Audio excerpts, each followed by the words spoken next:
जम्मू कश्मीर सरकार के पास कोई भी ऐसा अख्तियार नहीं है कि वो जम्मू कश्मीर सरकार के अंदर गवर्नमेंट में बैठकर ऐसा कोई बिल पास करें जिससे 370 और 35 से वापस आ सके।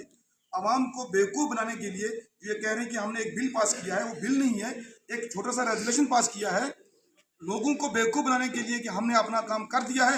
हालांकि आवाम को भी पता है, उनको भी पता है कि जब तक पार्लियामेंट और देश की जो हमारी सुप्रीम कोर्ट है वो इस चीज़ को लागू नहीं करेगी तब तक इन चीज़ों को कोई लागू नहीं कर सकता, क्योंकि पार्लियामेंट के दोनों ऐवानों में इस बिल को पास किया गया।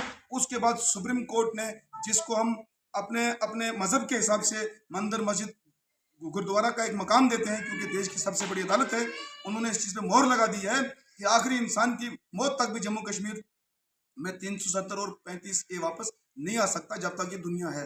इसलिए मैं आवाम से कहूँगा कि आपने इनके बौखलाए हुए इन फैसलों में नहीं आना है। रही बात इनकी, ये जितने भी हरबे करेंगे यहाँ की आवाम को गुमराह करने के लिए, हम हमेशा उन अल्फाजों की मजम्मत करेंगे। उसके लिए हमको अगर प्रोटेस्ट करने के लिए सड़क पर निकले पड़ेंगे हम निकलेंगे, और ऐसी धोखाबाजी जिससे जम्मू कश्मीर की तरक्की, जम्मू कश्मीर का भाईचारा, जम्मू कश्मीर के अमन को खतरा होगा, हम कभी भी भारतीय जनता पार्टी का एक एक कार्यकर्ता इसके लिए खड़ा रहेगा।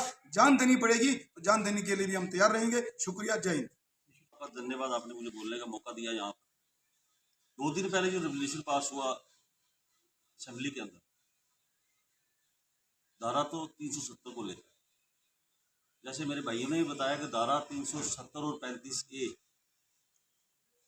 फारूक अब्दुल्ला उमरदुल्ला वो सुंदर चौधरी जी पूरी ताकत लगा रहे ना पूरी उम्र, तब धारा 370 और 35 से वापस नहीं आ सकते। इन्होंने इलेक्शन से पहले एक मैनिफेस्टो निकाला जिसमें इन्होंने तरक्की के बहुत वादे किए जनता से। पिछले 70 साल तक जो वादे ये करते रहे उन्होंने पूरे नहीं किए, और मुझे नहीं लगता आने वाले टाइम में भी इनके ये वादे पूरे होंगे। ध्यान भटकाने के लिए इन्होंने ये स्टेप उठाया असेंबली के अंदर, जनता को बरगलाया इन्होंने। 70 साल तक स्टेट की हालत खलस्ता रही, मिलिटेंसी पीक पर रही, पत्थरबाजी पीक पर रही, बेरोजगारी पीक पर रही, बुरी हालत थी स्टेट की। जब से सेंटर में नरेंद्र मोदी जी की हुकूमत आई, यूटी बनी, स्टेट की हालत सुधरी, डेवलपमेंट की तरफ जा रही थी। लेकिन ये फैमिली, फारूक अब्दुल्ला फैमिली नहीं चाहती है कि स्टेट हमारा अमन शांति की रहे, एक खून और कत्लो गारत में रहे। इसकी मैं कड़ी निंदा करता हूं। और जो असेंबली के अंदर कल हुआ, हमारे जो एमएलए थे वहां कमजोरी जो है वो स्पीकर की है। स्पीकर एक समान नजर से जो है वो उस वक्त असेंबली में देखता है, बात करता है। लेकिन कल जो मारपीट हुई, हमारे एमएलए के साथ मारपीट हुई, हमारे 2 एमएलए जो है गंभीर रूप से घायल हैं, हाथ की उंगलियां टूट चुकी हैं। एक जो हमारे एमएलए जो हॉस्पिटलाइज है, इस चीज की मैं कड़ी निंदा करता हूं। इतिहास में पहली बार ये बात हुई है कि जेएंडके असेंबली के अंदर इतनी गलत बात हुई है। मैं आपके माध्यम से कड़ी निंदा करता हूं और आपके माध्यम से जेएंडके की जनता को यह कहना चाहता हूं, चाहे सरकार नेशनल कॉन्फ्रेंस की है, इनकी बातों में मत आए। स्टेट की हालत सुधर रही थी, ये खराब करना चाहते हैं, चाहे सरकार इनकी है, इनकी बातों पे ना आए। और मैं एक बात और कहना चाहता हूं, नेशनल कॉन्फ्रेंस कोई भी स्टेप गलत स्टेट के अंदर उठाएगी, भारतीय जनता पार्टी एक एक वर्कर जान देने के लिए तैयार है, सड़कों पे उतरेगा, प्रोटेस्ट करेगा, और स्टेट की हालत जो सुधरी है इसको कभी खराब होने नहीं देगा। प्रेस कॉन्फ्रेंस है उसका करने का एक ही मुद्दा है। जिस तरह से हमारे कल 2 बीडीजी के मेंबर किश्तवाड़ के अंदर जिस बेरहमी से उनका कत्ल किया गया, उनको शहीद किया गया, एक हमारे भाई नजीर अहमद और दूसरा कुलदीप कुमार, उसकी हम कड़े शब्दों में निंदा करते हैं। जब से जम्मू कश्मीर के अंदर नेशनल कॉन्फ्रेंस की और कांग्रेस की सरकार बनी है, वही 2014 से पहले वाला दौर वापस आ चुका है। टारगेट किलिंग कश्मीर के अंदर दोबारा शुरू हो चुकी है। और ये कल जिस तरह से 2014 से पहले किश्तवाड़ डोडा के अंदर लोगों को घर से निकालकर किडनैप करके उनको मारा जाता था, उस तरह से उनको कल शहीद किया गया, उसकी हम कड़े शब्दों में निंदा करते हैं। मैं समझता हूँ सरकार को फालतू बातों के चीज़ों के ऊपर ध्यान छोड़कर लोगों की सुरक्षा के ऊपर अपना ज़्यादा ध्यान देना चाहिए। इसके लिए हम इनकी कड़ी शब्दों में निंदा करते हैं।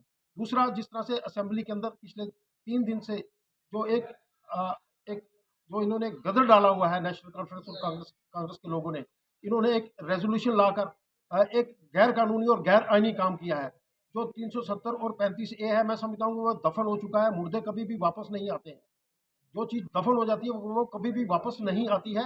ये बात इनको समझ लेनी चाहिए। कल हमारे प्रधानमंत्री जी ने बड़े खुलकर और स्पष्ट रूप से कहा है कि ये सारी जिंदगी वापस नहीं आएगा, क्योंकि जो मुद्दा पार्लियामेंट के दोनों हाउसेस के अंदर डिस्कशन करके वोटिंग करके पास हो चुका हो, जिसके ऊपर सुप्रीम कोर्ट ने मोहर लगाकर उसके ऊपर मोहर लगा दी हो, ये मुद्दा टोटल खत्म हो चुका है। ये सिर्फ लोगों को गुमराह करने के लिए किया जा रहा है। और जिस तरह से असेंबली के अंदर दादागिरी चल रही है, स्पीकर साहब ने जो किया है हमारे एमएलए के साथ, जिस तरह से मारपीट की गई है, मार्शल के द्वारा उनको उठा कर बाहर फेंका गया है। और मैं सलूट करना चाहता हूं अपने भारतीय जनता पार्टी के विधायकों को, जिन्होंने शेर की तरह से उसमें खड़े होकर अपनी बात को पूरा रखा है और पूरा विरोध किया है। उनका जो कहना है कि हम इसको कभी लागू नहीं होने देंगे, पूरी जम्मू कश्मीर की आवाम हमारे उस 28 एमएलए के साथ है और उनको हम दिल की गहराइयों से धन्यवाद करते हैं। जिस चीज के लिए हमने उनको चुनकर भेजा था असेंबली के अंदर अपनी आवाज बुलंद करने के लिए, उन्होंने अपने हक से ज्यादा आवाज बुलंद कर दी है। इसलिए जो कुछ हो रहा है इसकी हम कड़े शब्दों में निंदा करते हैं और हम ऐसा कोई भी कानून जो जहां पर अमन और चैन को खराब करेगा, यहाँ डेवलपमेंट और तरक्की को रोकेगा, उसको कभी लागू नहीं होने देंगे। इसके लिए आज की हमने प्रेस कॉन्फ्रेंस रखी है। परमजीत जी अपनी बात करें। जैसे कि आपने हमारे सीनियर नेता श्री सुनील गुप्ता जी से प्रेस वार्ता की बड़ी जानकारी से इन्होंने दिया है, हमारा प्रेस कॉन्फ्रेंस करने का एक ही मुद्दा है, जो हमारे 2 पीडीसी मेंबर शहीद हुए हैं उनको लेकर 8 दिन नहीं हुए हैं अभी नवी सरकार बनी हुई, तो देखो 10 साल से कैसा हमारा भारतीय जनता पार्टी का प्रोग्राम जेएंडके में चल रहा था। पत्थरबाजी बंद, हर चीज़ें बंद थी, लेकिन इस सरकार को बर्दाश्त नहीं हुआ। इनसी सरकार ने क्या किया कि अभी 370 और 35 को दोबारा लाने के लिए अपना जोर दिखा रही है। मैं इनको एक बार कह दूं कि आप 5 साल हो गए हैं 370 और 35 को ख़त्म हुए आप दोबारा लोगों का ध्यान इस तरफ से उठाकर इस तरफ लाना चाहती है और जेएंडके में गंदाबाजी कर रही है और जेएंडके में हालात ख़राब कर रही है और लोगों को गुमराह कर रही है कि 370 हम लाएंगे, जिससे उन्होंने इलेक्शन जीता था गलत लोगों को फायदा करके। मैं एक बार फिर कड़े शब्दों से निंदा करता हूँ कि 370 अभी कभी वापस नहीं आएगा। इसलिए आप लोगों से अपील है कि आप शांति बना के रखें और देश का भला हो। Thank you.